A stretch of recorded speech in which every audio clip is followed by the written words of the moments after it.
buenas noches nocturnos. Bienvenidos a su podcast de historias de terror nocturna. Bienvenido, Satán, buenas noches. Hola, buenas noches amigo, buenas noches a todos.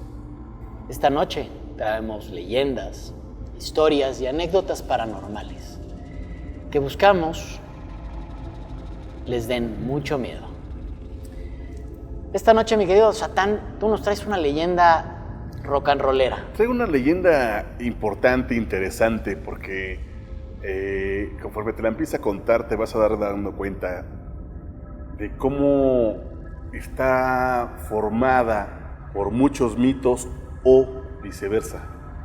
Tal vez muchos mitos que conocemos hoy están formados por esta leyenda. Ok. ¿Por qué? Porque esta leyenda a lo mejor no nos es tan común como tal, pero partes de ella con el tiempo las hemos tomado como partes de otras leyendas, ¿no? Ok. Sucede que en la época prehispánica, ¿no? En México, ¿no? Prehispánica. Hispánica, ajá. Desde entonces existe una leyenda que se llaman las Tlahuelpuchis. Ok. Que es una palabra náhuatl, ¿no? Y no son otra cosa más que las mujeres vampiro, ¿no? Así como suena, yo sé que suena perfectamente a una historia de película del santo, ¿no? Pero esta es la leyenda de las mujeres vampiro, ¿no? Es interesante el concepto del vampirismo, porque fíjate que investigando un poquito sobre esta leyenda, me puse a investigar, a leer, y obviamente todo se remonta a Bram Stoker y la historia de Drácula, ¿no? Cuando en realidad hay un par de factores interesantes en la verdadera historia de Vlad Tepes, ¿no? Bueno, en realidad todo el mundo cree que ahí inicia. Cree que ahí inicia, exactamente, pero hay un par de factores interesantes ahí. Número uno, no existe un murciélago por naturaleza en Europa que coma sangre, chupe sangre. Hematófago. Exactamente. Los murciélagos europeos comen frutas, comen insectos. Los murciélagos que comen sangre, que toman sangre, Hematófagos. los hematófagos, son los murciélagos de América, no los de Europa. Hay varias especies de murciélagos. Es interesante para la historia, ¿no? Te voy a dar otro dato curioso. Ajá. La palabra Drácula, Ajá. en realidad no se refiere a un vampiro. Ok. Vlad Dracul, que es el personaje de la historia de Bram Stoker, Ajá. utiliza una palabra que se usaba antiguamente en Europa para denominar a los demonios. Ok. Dracul, Ya. que en realidad quiere decir dragón. Exacto, sí había escuchado eso, que era conocido como el dragón rojo, Ajá. ¿no? Y es que este personaje, Vlad Tepes, era un monstruo en persona, ¿no? Porque empalaba a sus enemigos, los decapitaba. Era un personaje siniestro y medio psicópata. Pero en realidad no bebía sangre, ¿no? Ni bebía sangre humana, ¿no? Y tampoco existían murciélagos que bebieran sangre humana ni en esa época ni en esa región. Otro dato curioso es que la historia de Drácula de Bram Stoker en realidad es una historia de amor. Además, claro, sí. De amor eterno. De amor el eterno. amor que trasciende la muerte. Y fíjate que leyendo un poquito pudiera ser, no lo sabemos obviamente, pudiera ser que tal vez las historias de Bram Stoker estuvieran influenciadas porque él leía muchísimo y leía mucho sobre historia y sobre biología también, ¿no? En su biografía lo mencionan, ¿no? Y este personaje podría haber sido inspirado incluso por los murciélagos mexicanos. ¿Y eso por qué? Porque había muchos escritos en los códices y había muchos ¿cómo se llaman? Reescritos o transcripciones de los primeros españoles colonizadores, ¿no? Los escritos de Cortés se les conoce, ¿no? Pero en realidad era de muchos colonizadores, ¿no? Son las transcripciones y en realidad interpretaciones de los códices prehispánicos. Exactamente, y ahí hablaban de de los murciélagos que chupaban sangre, porque a ellos les parecía algo pues, completamente monstruoso, ¿no? Y además muchos monjes eran atacados por los murciélagos, ¿no? Que en realidad los murciélagos no es que estén por ahí chupando la sangre de los hombres, ¿no? Pues chupan la sangre de un caballo, de una vaca, y que nadie se da cuenta, ¿no? Hay un programa de National Geographic, me parece, que pusieron cámaras en los espacios donde estaba el ganado. Ajá. Y a mí me impactó mucho ver a los murciélagos hematófagos cómo llegaban y mordían a las vacas, bueno, al ganado, y tienen este anticoagulante en la saliva, Ajá. que es bastante normal en casi todos los animales o insectos que beben sangre, léanse mosquitos, léanse sanguijuelas y estos murciélagos, y ver que el murciélago lo que hace es una pequeña incisión en ciertos lugares muy estratégicos y empiezan a lamer la sangre. A mí de verdad me crispó, me puso la piel chinita por la impresión que me provocó. Ahora imagínate un monje a unos españoles colonizadores que nunca habían visto eso y darse cuenta que el ganado es desangrado por una rata voladora. Exactamente, entonces de ahí podría haberse inspirado un poco Bram Stoker para sus historias, ¿no? Porque es importante y es interesante saber que el murciélago hematófago no existía en aquel lado, ¿no? Era pues una fantasía, podías haberlo inventado, ¿no? O sea, terror, era de este lado donde sucedía. Y además de eso, hay un factor todavía más interesante.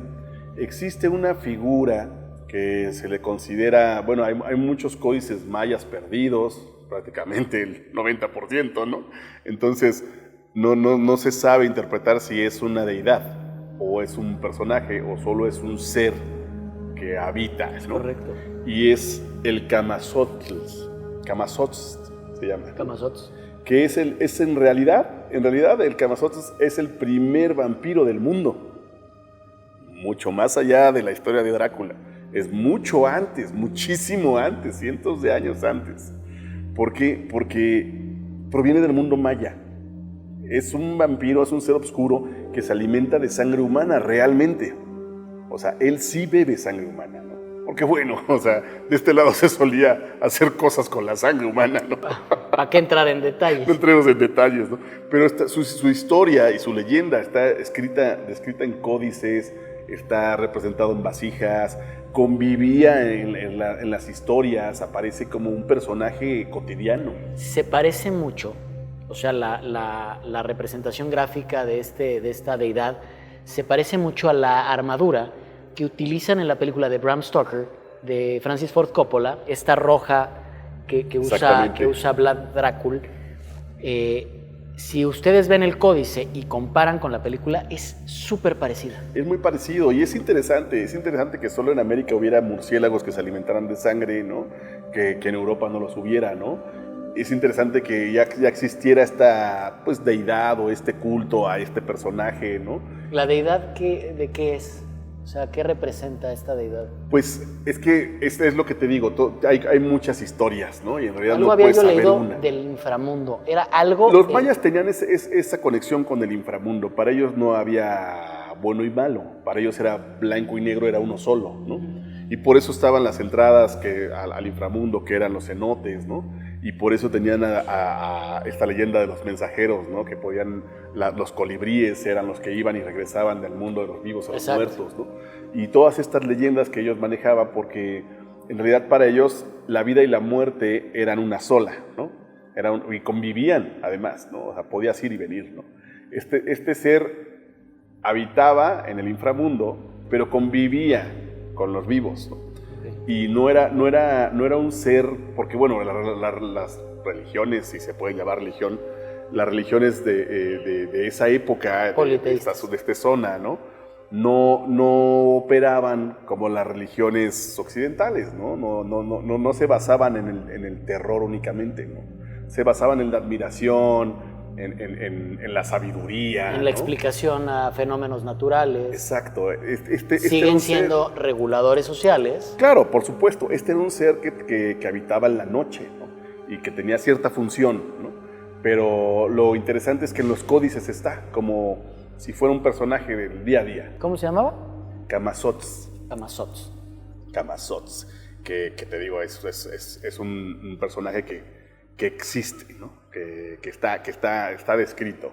Y de ahí, regresando a que solo en nuestro país, bueno, solo en nuestro continente había este tipo de vampiros, justo, o sea, murciélagos hay en todo el país, ¿no? En la Ciudad de México todo el nada continente. Más. Sí, imagínate, simplemente en la Ciudad de México, así como es hoy ciudad, existen 6 especies de murciélago, ¿no? Que no beben sangre los de esta zona, pero el murciélago es un animal que hay en todo el continente, ¿no? Y que inspira miedo. Y que inspira miedo porque es nocturno, ¿no? Porque el ruido que hace. Por el ruido que hace, por sus alas. El aleteo. Por cómo se ven cuando están todos juntos, ¿no? O sea, pues claro que impone, ¿no? Y además hay de todos tamaños. Y entre más grande es más inofensivo, es lo curioso. No sé si te ha pasado o has notado, ya no se escuchan tantos en la noche. No, Antes era muy claro el ruidito. Sí, en la ciudad se escuchaban, o sea, pues claro, obviamente cada vez hay menos animales del que sea, ¿no? No solo murciélagos, sino del que sea, ¿no? Yo creo que lo único que sigue habiendo cada vez más es perros, ¿no? Ratas. Y ratas. Y bueno, pues los aztecas creían en la existencia de un ente femenino que era una especie de híbrido entre una bruja y una vampira. Ok. Estamos hablando del concepto... ¿Un híbrido entre una mujer y un murciélago? No, entre una bruja y una vampira. Estamos hablando del concepto del vampirismo antes de que existiera el concepto de vampirismo. Ok. O sea, por eso es que hago esta anotación de que a lo mejor Bram Stoker leyó algo de esto. Había leído esto. bastante de esto, ¿no? Porque esto existía desde antes. Las Tlahuelpuchi, o Tlahuelpochis, o Tlahuelpochime, ¿no? Que en náhuatl significa saumador luminoso. Ok. Debido a que se supone que ellas irradian un resplandor mientras cazan. Ok. De ahí viene otra leyenda pegada, ¿no? Se habla de que ellas son en realidad las bolas de fuego que les llaman brujas. Ok. Son las Tlahuelpochis cazando. Que son de las que hablamos hace algunos episodios. Exactamente. Por eso está muy mezclado el tema de las brujas con el tema de las Tlahuelpochis, ¿no? Esta es una leyenda de un lugar muy curioso en México que la historia ha castigado por obvias razones, ¿no? Que es Tlaxcala, ¿no? Esos tlaxcaltecas. De ahí proviene en realidad el origen de la leyenda de las Tlahuelpuchis, de Tlaxcala y la zona aledaña de Puebla, ¿no? Que aún hoy es Puebla, tú sabes, es una región que tiene N cantidad de etnias indígenas aún vigentes, ¿no? Con sus tradiciones y todo, ¿no?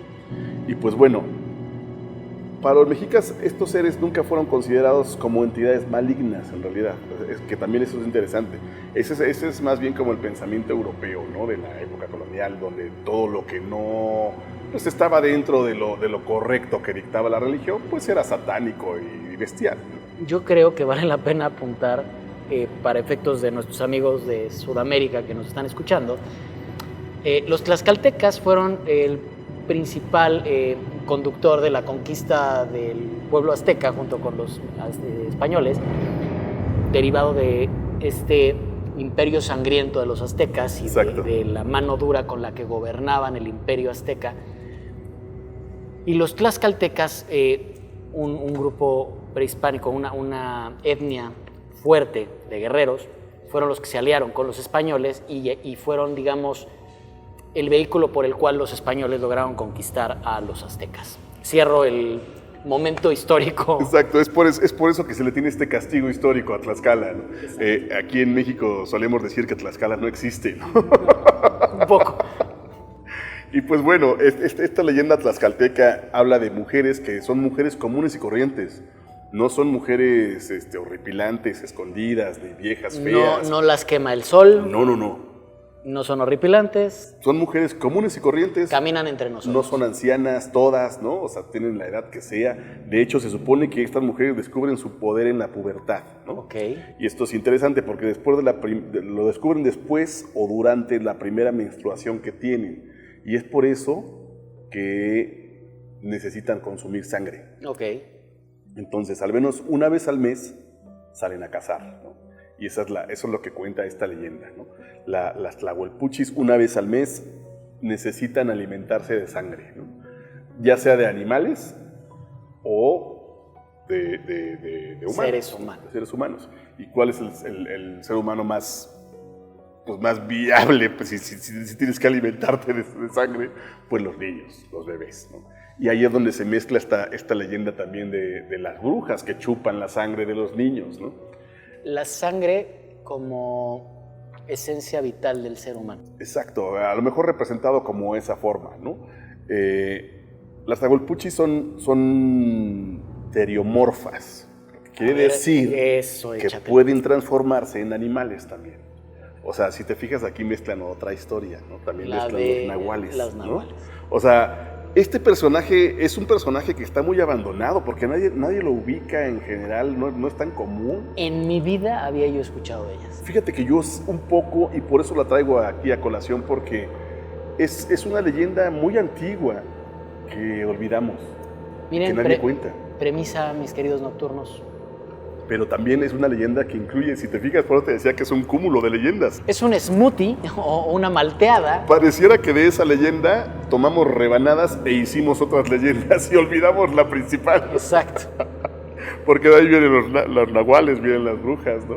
Todo lo que sabemos de las brujas, pues viene de esta leyenda de las tlahuelpuchis, ¿no? Suena. De hecho, y no me asesinen nocturnos, pero la película de estos vampiritos que parecen hadas, Crepúsculo, brillan. Mira, puede ser, ¿eh? Puede ser que esté por ahí. Que cuando les pegaba el sol brillaban y no sé qué rollo, por eso yo digo que parecen más haditas que de vampiros, pero bueno. Podría tener ese tema, porque también se supone que se pueden transformar en animales, pero también se pueden hacer neblina. Ok.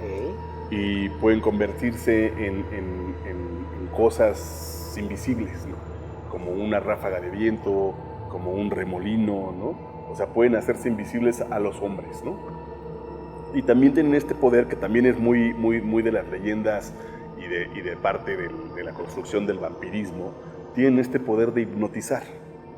O sea, son mujeres que hipnotizan, entran a una casa, hipnotizan a los habitantes para poder robarse a los niños. Okay. O haciéndose niebla, entran por debajo de las puertas, duermen a todos y se llevan a los niños, ¿no? Es bastante interesante esta leyenda porque tiene como muchas cosas. Para poder cazar necesitan un ritual de transformación, por eso preparan ellas como un fogón de madera, ¿no? Le agregan, pues ya sabes, hojas, copal, raíces, N cantidad de cosas, ¿no? Y los símbolos del este al sur, el oeste, la tierra, el agua, el fuego y todo esto, ¿no? Entonces, ahí hablamos de otra historia, ¿no? De los aquelarres, ¿no? Entonces, si te fijas, es una historia muy completa, ¿no? O sea, resulta que las tlahuelpuchis pareciera que son el origen de los vampiros y el origen de las brujas, pero también el origen de los nahuales, ¿no? Tienen la desgracia de haber sido concebidas en Tlaxcala, en el lugar más castigado del país, y es por eso que tal vez las hemos olvidado por completo, ¿no? Pero dicen que también se pueden pues, transformar tanto en animales como desprenderse de sus extremidades. De sus extremidades, o sea, eso de quitarse las piernas como las brujas. Que es lo que platicábamos la otra vez, ¿no? Que sí se siente un arraigo de estas leyendas de brujas con estas vampiresas. Ajá, es una mezcla. Lo interesante es que estas leyendas no son leyendas que hayan escrito en los 60s, ¿no? Son leyendas prehispánicas, antiquísimas. Milenarias, ¿no? Entonces, todo lo que sabemos nosotros de las brujas hoy, pues no sabemos si a lo mejor está basado en ellas, ¿no? Suena. Y mucho de lo que sabemos de los vampiros hoy, tal vez también esté basado en ellas, ¿no? ¿Sabes qué hay que investigar para los nocturnos, mi estimado Satán? Uh-huh. ¿Por qué un vampiro tiene que ser invitado? Yo creo, no hay que investigarlo, pero yo creo que por su cercanía con el demonio, ¿no? Con el diablo, ¿no? Se supone, ¿no? Que al diablo no lo pueden dejar pasar a ningún lugar si no lo has invitado, ¿no? Fíjate. Porque desde entonces vienen esas pues, plaquitas, leyendas de este hogar es católico. Ah, ok. Es una especie de aquí no puedes pasar. Aquí no puedes pasar, no eres bienvenido. Exactamente, ¿no? Yo creo que puede ser por ahí, a lo mejor pegándolo un poco, pues un ser mitológico, pegámoslo al diablo, entonces si el diablo no puede entrar, pues él tampoco, ¿no? Podría ser. Algo interesante que leí es que los vampiros deben ser hermosos. Exacto. No te le puedes negar. Justo eso también viene con las tlahuelpuchis. Las tlahuelpuchis es lo que te decía, no son viejas horribles, que tienen verrugas, que tienen nariz. No, son mujeres normales, mujeres. Para todos los gustos. Exactamente, o sea, pueden ser mujeres hermosas, mujeres jóvenes. Lo interesante es que son mujeres. Sí, solo mujeres. O sea, las tlahuelpuchis es una leyenda de mujeres, ¿no? Y está incluso en Tlaxcala, buscándole, rascándole, hay registros de la quema de mujeres, ¿no? Por ser descubiertas como una tlahuelpuchi, ¿no? La última fue en 1973. La quemaron en 1973. Exactamente, o sea, tampoco estamos hablando de hace tanto tiempo, ¿no? O sea, ese es el último registro histórico real de la ejecución de una tlahuelpuchi en vivo, ¿no? Porque es lo que se hacía, ¿no? Cazar a las brujas, deshacerte de ellas, ¿no? Quemarlas para purificar su alma, ¿no? Wow. Es muy, muy interesante. Me gustaría que nuestros amigos nocturnos, tú incluido, ¿no? Le demos una vueltita a este tema porque es interesante. A mí lo que me apasiona mucho de esta leyenda es que pareciera ser la raíz de muchas leyendas, ¿no? Sí. Y que aquí ha estado. Y aquí estaba abajo de las narices de todos. Bueno, es que con ese nombre, mi estimado Satán, está de locos encontrarlas. Incluso de repente se supone que para resguardarte de una tlahuelpuchi, ¿no? Tienes que poner bajo tu cama unas tijeras. Ah. Ok. ¿Te desbloqueé algo? Sí. Exacto, abajo de tu cama, abajo del colchón. Abajo del colchón. Tiene que haber unas tijeras abiertas. Abiertas. Exacto. O sea, yo entiendo y sé perfectamente que muchos de ustedes nocturnos deben haber crecido en una casa donde debajo de su colchón había unas tijeras. Y muy probablemente sus papás no lo hacían por las tlahuelpuchis. Pero muy probablemente por la razón que lo hacían, provenga también de las tlahuelpuchis. ¿Entiendes? Mira, o algo similar. Hay cosas que mi bruja de cabecera, la güera de las estrellas, me daba como receta. Ajá. Yo no preguntaba. Yo nada más ejecutaba. Yo ejecutaba. Exacto. El remedio me lo tomaba y a la gorra. Una tijera abierta en forma de cruz, ¿no? Un trozo de metal brillante, ¿no? Porque se supone que las brujas pueden ser ahuyentadas con objetos filosos, ¿no? O con metales. Se supone que las atrapan. O sea, por eso había un remedio contra las brujas, poniendo en una tabla cuadrada un cuchillo clavado al centro. Claro. Y al momento en que la bruja trataba de entrar, entraba en una espiral y se quedaba clavada abajo. Exacto, lo que mencionabas de las ventanas también. Las ventanas. ¿No? O sea, pero si te fijas, hay una constante, ¿no? Hay tijeras, hay cuchillos, es metal, es filoso, ¿no? Lo que me llama la atención es que hablaste de la purificación por fuego. Exacto. Y si te fijas, en realidad hay pocas cosas que a nivel ritual nos invita a hacer algo con fuego. Sí, y en realidad yo creo que eso viene más bien ya del tema católico, ¿no? Puede ser. Porque pues ellas se convertían en fuego. O sea, ellas se convertían en fuego. Y de hecho, justo una de las formas de protegerte de una tlahuelpuchi, que también te va a sonar muy común, es poner un vaso de agua detrás de tu puerta. O en el buró. O en el buró. O debajo de tu cama. O debajo. Si está más cabrón el feo.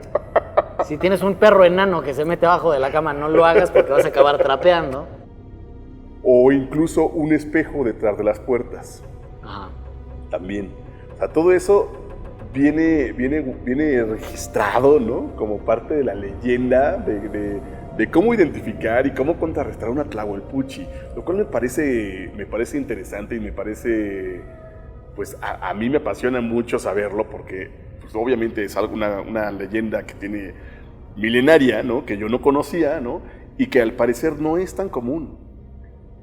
No es común la leyenda, pero tiene de verdad, por lo Pero que estás tiene contando, pedazos de tantas todo. ramificaciones. Exacto, tiene pedazos de todo. A mí lo que me parece más interesante, además del tema de las brujas, es que pareciera que de aquí proviene la leyenda y la construcción del personaje del vampiro. Suena. Y estamos hablando de que sucedió muchísimos años antes de Bram Stoker, ¿no? Muchos más. El Camazotl, ahí está. Y está hecho en piedra y lo puedes.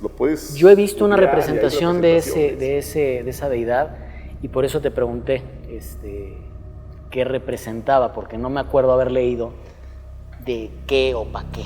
Pues estos seres del inframundo que están ahí únicamente, ¿no? El tema de estos guardianes de las puertas al inframundo tiene mucho que ver con animales que vivían en las cuevas y en las grutas. Sí, el mundo maya, imagínate, si hoy en la región existe N cantidad de murciélagos, pues en algún momento debería haber muchas más, ¿no? Y debería haber sido muy impresionante verlo, ¿no? Para los tlaxcaltecas esta leyenda fue muy importante, esta leyenda existe, ¿no? Esta leyenda sucedió. Como todo lo que contamos en Nocturna. Exactamente. Súper interesante el tema de la leyenda de las Tlahuelpuchis. Tlahuelpuchis, exacto. Oye, Satán, pues yo te traigo un par de historias cortitas. Échalas. Que nada tienen que ver con mitologías mayas, pero que creo que te van a sacar un sustito. Ah, caray. ¿Te acuerdas esta Nocturna que nos contó una historia de un hospital? Ah, claro, sí. Bueno, pues llegó otra historia del mismo hospital. ¿Del mismo hospital? De la misma tanatóloga. Diablos. Ya habíamos dicho que no vamos a mencionar qué hospital es, ni el nombre de la tanatóloga. Agradecemos la historia. Pero les cuento. Esta mujer acompaña a niños y a sus padres en estos momentos, en estos últimos momentos, en este plano, en esta existencia. Esta historia nos la cuenta y empieza con un niño que está muy mal, está severamente afectado de cuerdas vocales, o sea, no puede hablar también, no se puede comunicar. Esta mujer pasa largos minutos, horas con este niño acompañándolo, platicándole, contándole historias, ya que el niño no puede hablar, le duele hablar. Ay, qué fuerte. Evidentemente esto es un proceso degenerativo. Claro. De poder hablar normal a hablar cada vez menos. Cada vez menos. Y empieza esta impotencia o esta frustración de no poderte comunicar como antes lo hacías. Ok. Nuestra tanatóloga en cuestión se le ocurre que cada vez que el niño necesite algo, pues que toque una campanita. Pues sí. Esta campanita ella la tenía en su casa y se la llevó con mucho cariño, una campanita chiquita, de estas que no suenan como los de la basura. Y pues este tilín, pequeño, no molesto, y ella se lo da para que las enfermeras vayan con él cuando necesita algo. Ok. El niño pues, mantuvo su existencia X número de semanas. Ella lo siguió visitando, lo siguió acompañando, le llevaba cuentos y se los leía, le contaba historias, apoyando bastante a los papás que no podían estar todo el tiempo pegados al niño. Entonces, estos largos ratos en donde el niño hubiera estado solo, en realidad los pasaba con esta mujer, con esta tanatóloga.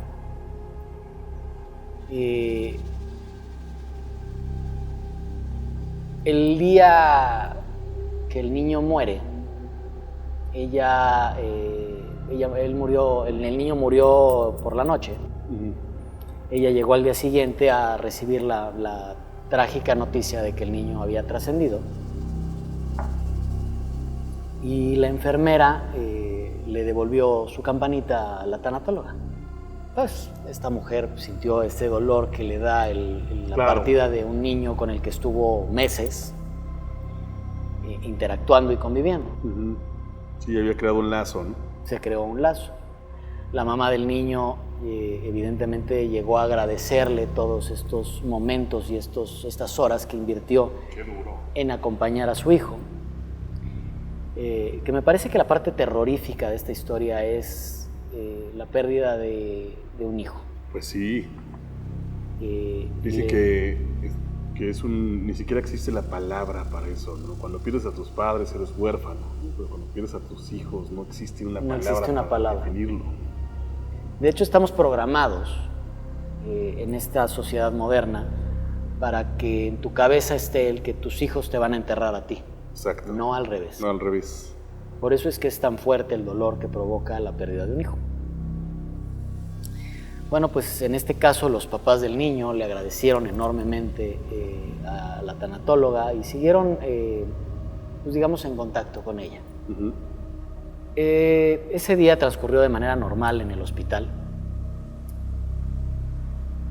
Llegó la noche, esta mujer llegó a su casa y colocó la campanita lo van a entender todos aquellos que hayan visto las casas viejas de la colonia Florida, al sur de la ciudad. Muchas tienen chimeneas. Claro, sí. La campanita esta mujer la puso sobre la chimenea, junto con otros muchos adornos que tenía y fotos, y se fue a dormir. Esa noche algo la despertó.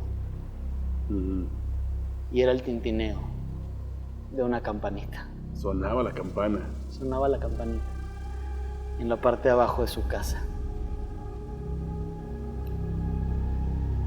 Ella rezó un par de Padres Nuestros y un par de Aves Marías. Bajó la escalera. Y la campanita estaba en donde ella la había dejado. No se había movido. Le pidió al alma del niño que se fuera que al cielo, dormir, ¿no? Que le agradecía que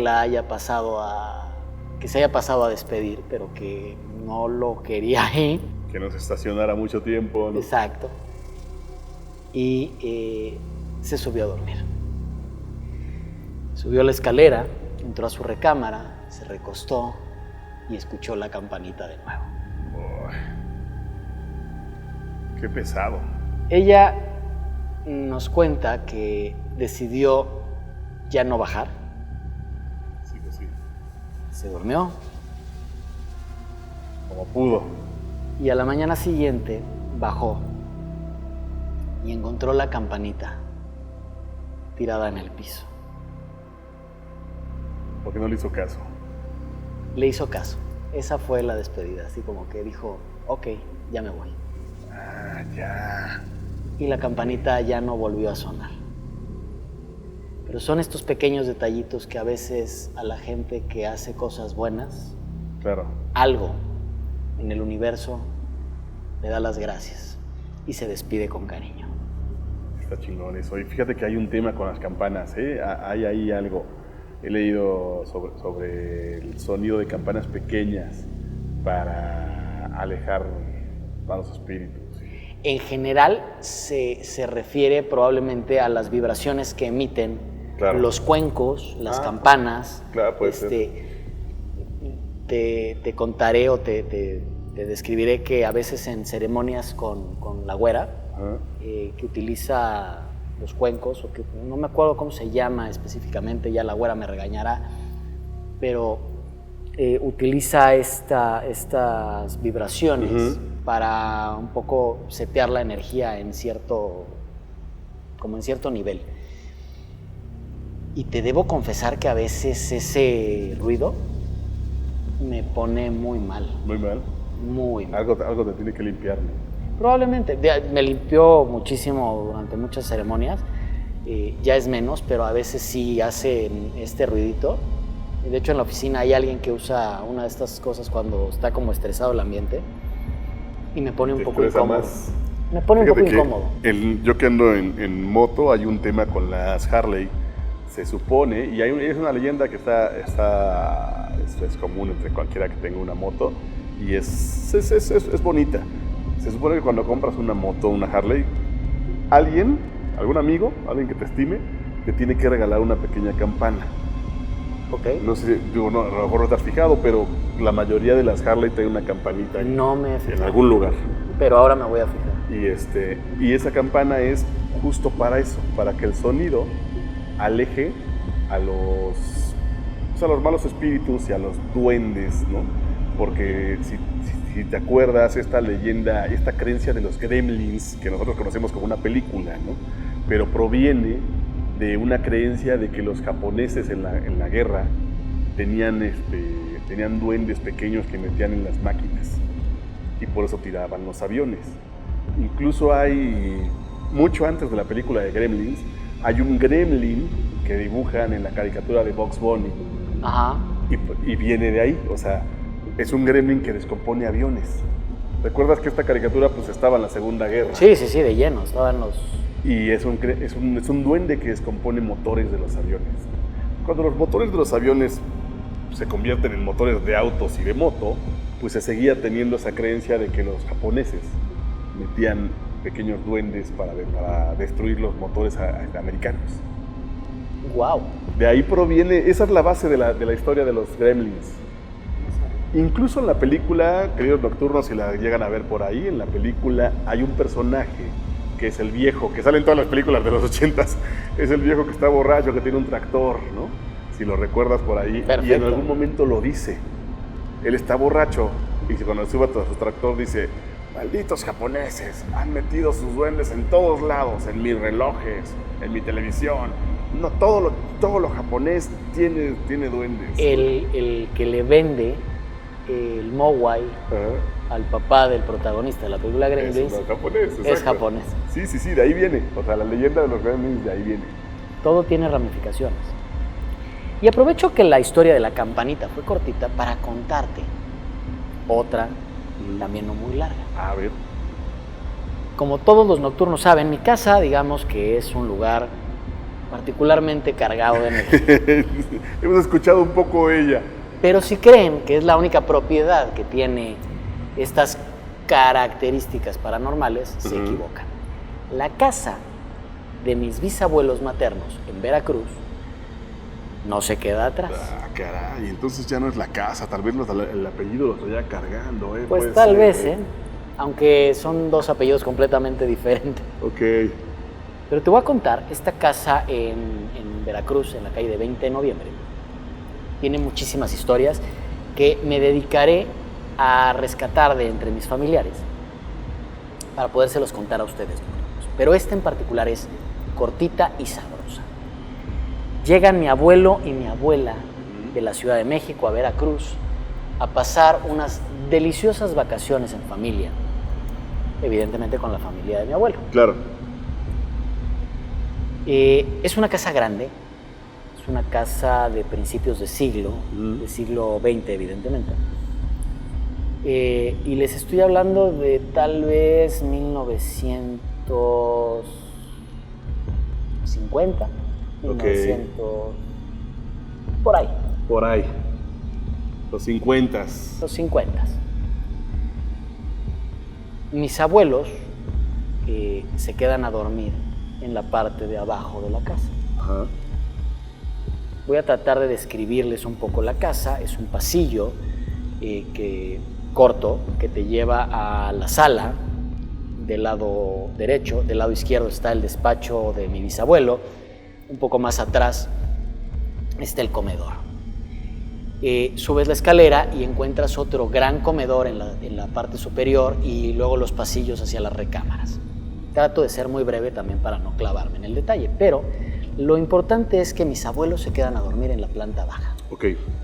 Probablemente en el despacho de mi abuelo, de mi bisabuelo, o en la sala, acondicionada para recibir visitas. Habían estado echando relajo y cotorreando en la parte de arriba. Dan las buenas noches y bajan por ahí de las 10, 10 y media de la noche. Uh-huh. Bajan y se meten a dormir. Ok. Es importante mencionar que el jarocho es fiestero. No sé si sabías. Sí, claro, sí. Empezaron a pasar las horas y la convivencia en la parte de arriba de la casa no se acababa. No dejaban de contar chistes y las carcajadas. Y la fiesta no terminaba. Las carcajadas, el movimiento de sillas, el clac-clac de los vasos del salud. Y mi abuelo, al ser de los hermanos mayores, ya estaba un poco harto del ruido, que no lo dejaba dormir. Así que se levantó de la cama, subió al segundo piso y mi abuela me contó que se hizo un silencio importante y penetrante cuando escuchó que las pisadas de su esposo habían terminado de subir las escaleras. Ok. Mi abuela pensó, vaya que los cayó. Mi abuelo bajó las escaleras, serio, muy serio. Se metió a la cama y no pronunció palabra. Mi abuela le preguntó si todo estaba bien. Ajá. Mi abuelo, en esta seriedad, le dijo, cállate y duérmete. Ok, pero de alguna forma logró que se silenciara la fiesta. No. ¿No? A los pocos minutos empezó a sonar de nuevo. Ok. El reventón el arriba. jolgorio. Pero esta vez mi abuelo no quiso subir a callarlos. Ah, caray. Mi abuela le dijo, oye, veles a decir otra vez. Mi abuelo giró la cabeza y le dijo, Beatriz, allá arriba no hay nadie despierto. ¡Wow! ¡Wow! No había nadie. No había nadie. Yo no sabes cómo he tenido, no sé si no es una fantasía, pero cómo he tenido ese pensamiento. O sea, en alguna ocasión vives en un departamento, ¿no? Y escuchas tacones caminando a las 3 de la mañana. Dices, ¿quién anda en tacones a las 3? ¿A qué se dedica la vecina, no? ¿Por qué en tacones a las 3, no? Y siempre he pensado eso. ¿Qué tal que subo y le toco y no hay nadie? ¿Qué tal que es un departamento vacío? Exacto. No, wow. Yo creo que son sensaciones y emociones que no le deseamos a nadie. No, mejor no subes y no tocas y ya. Así te quedas, ¿no? Nocturnos, gracias por ver un episodio más de Nocturna. Gracias por tus leyendas de vampiras. Interesantes. Los invito a todos los nocturnos a que busquen más información sobre las Tlahuelpuchis, porque son estas historias y estas leyendas que se pierden, ¿no? Les agradecemos que nos sigan mandando sus historias, que se suscriban y que le den like y nos comenten en cada episodio. Satán, buenas noches. Buenas noches.